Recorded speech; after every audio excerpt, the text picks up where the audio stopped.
Salut à tous, c'est Julien, je vous souhaite la bienvenue dans cette nouvelle vidéo. Et aujourd'hui, j'ai le plaisir d'être en compagnie d'Elisabeth. Bonjour. Bonjour Elisabeth.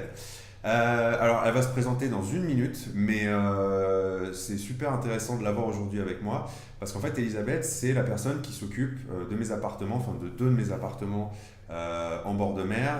Donc, c'est elle qui fait les entrées, les sorties, qui fait le lavage des draps, qui fait le ménage, et puis qui aussi en profite pour me dire quand il y a des choses qu'il faut prévoir, qu'il faut changer dans l'appartement. Mais c'est pas pour ça que je l'ai fait venir aujourd'hui pour cette interview. La raison, c'est que c'est aussi la première personne que j'ai coachée donc, en investissement immobilier. Et là, on est d'ailleurs dans son appartement.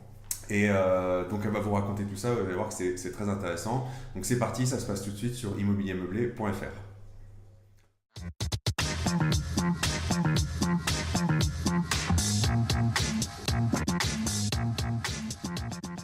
Donc Elisabeth, merci d'être présente aujourd'hui sur la chaîne. Merci. Le plus simple, bon, j'en ai déjà beaucoup dit, mais c'est que vous puissiez vous présenter un peu plus en détail pour les gens qui nous regardent. Alors bonjour, Elisabeth, donc je suis auxiliaire de vie et donc je m'occupe aussi des appartements de Monsieur Leboda. Là, on est dans l'appartement que vous avez acheté, Oui. donc, qui est aussi votre tout premier investissement locatif. Oui. Est-ce que vous pouvez nous dire un petit peu qu'est-ce qui vous a donné envie de vous lancer?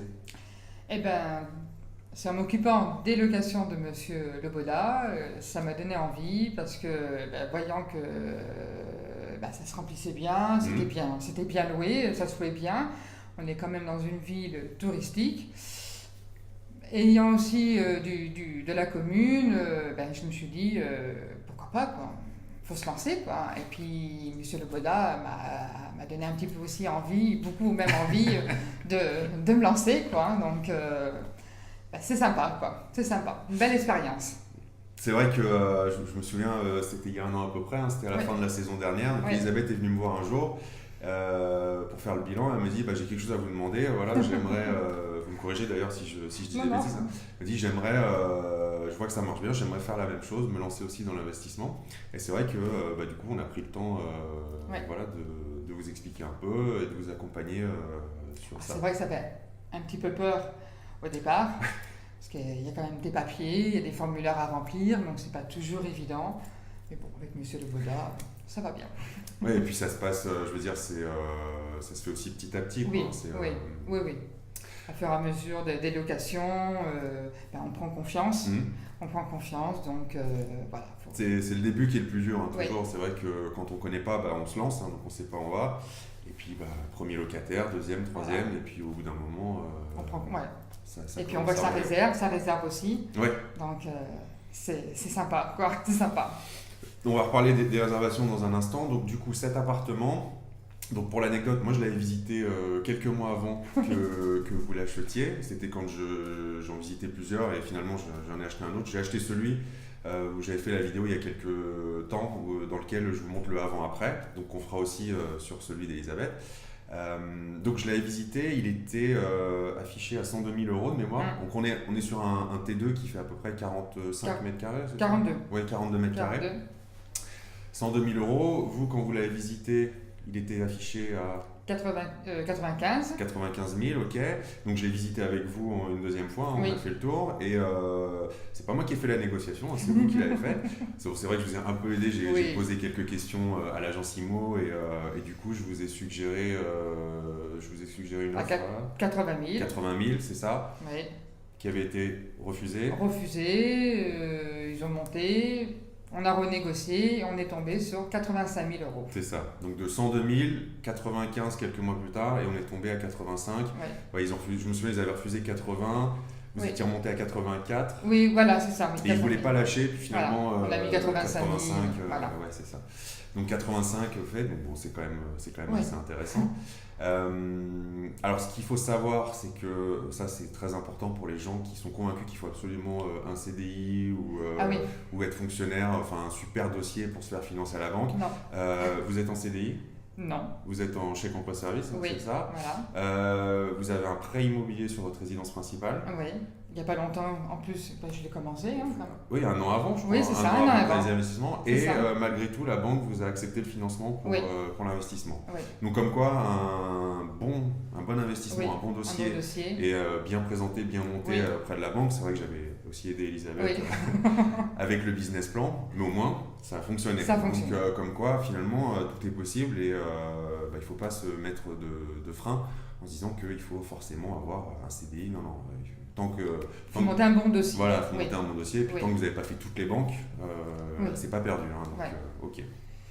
Très bien, donc du coup, l'appartement, ce que je vous propose, donc il n'était pas du tout dans cet état-là quand vous l'avez acheté.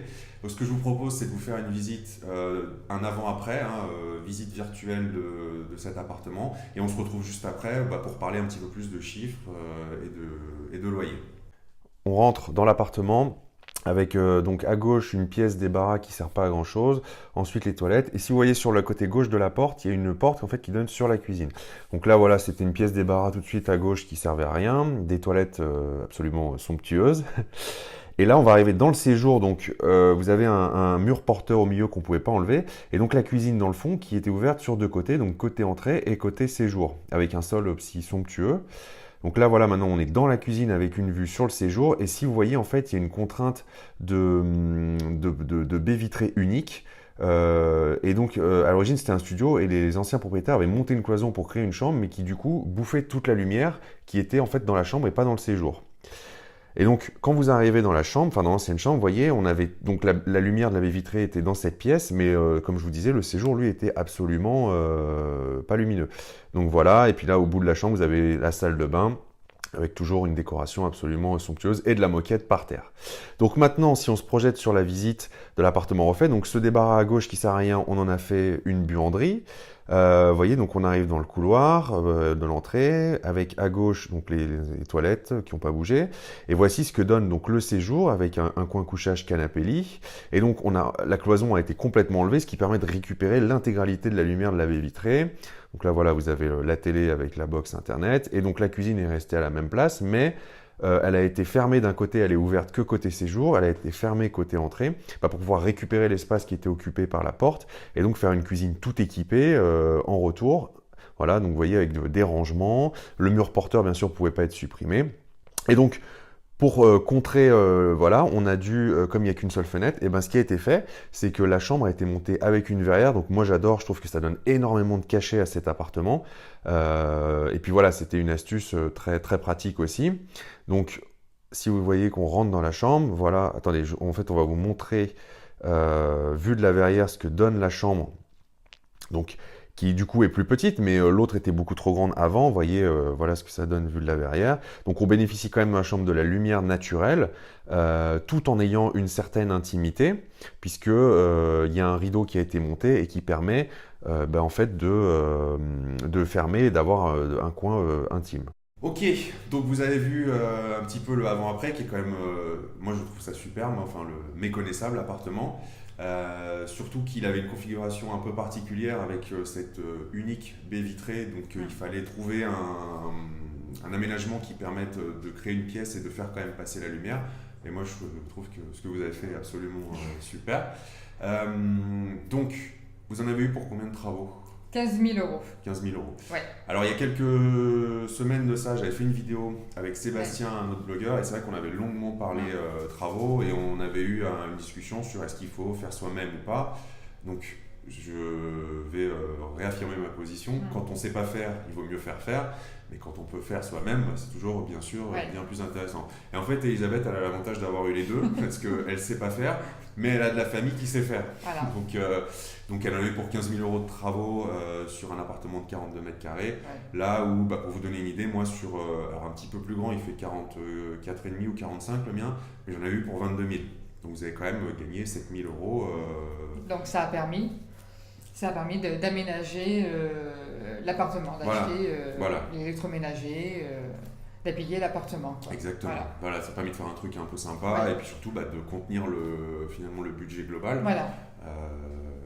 Ce qui est quand même aussi intéressant parce que ça impacte directement la rentabilité derrière. Ok, alors on va parler un peu location.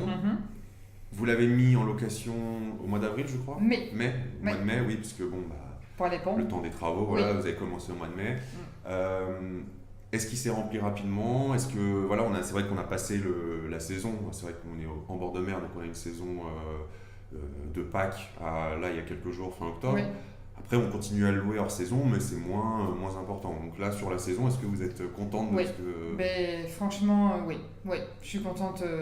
Ça fait peur au départ, mais quand on voit les réservations, ouais. Non, franchement, je suis contente. Je suis contente de cette année. C'est vrai que c'est bien. Enfin, moi, je suis un peu vos réservations aussi, Oui. et il n'y a pas eu beaucoup de périodes de vide. Août complet, septembre complet, octobre, on va dire quelques jours, mais franchement, une belle arrière-saison. En plus, on a eu de la chance. Donc, non, très contente, satisfaite de cette année.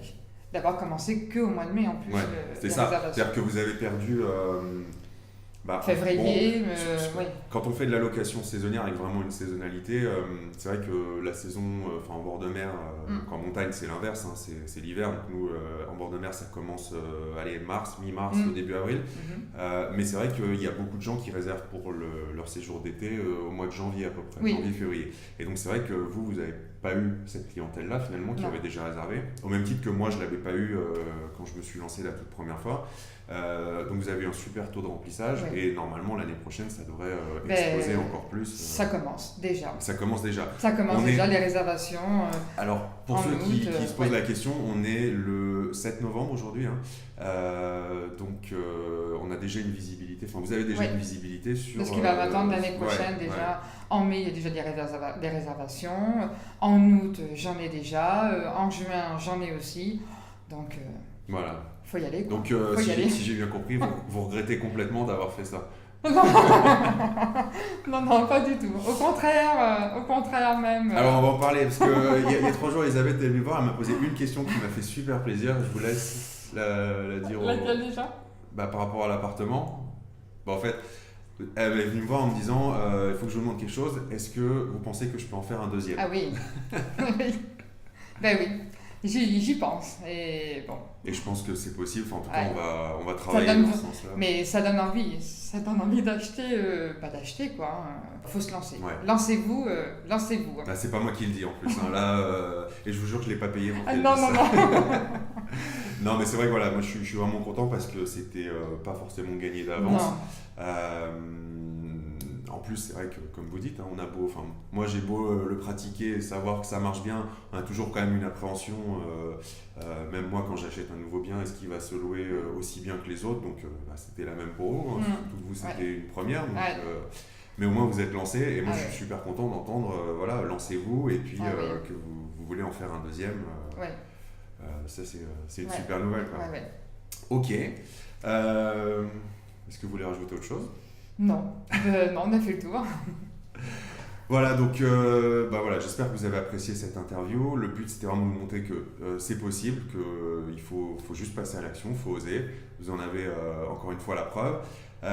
Si vous souhaitez être informé des prochaines vidéos en temps réel, cliquez sur le bouton s'abonner qui s'affiche sur l'écran. Et puis quant à moi, je vous dis à très vite pour une prochaine vidéo. Salut!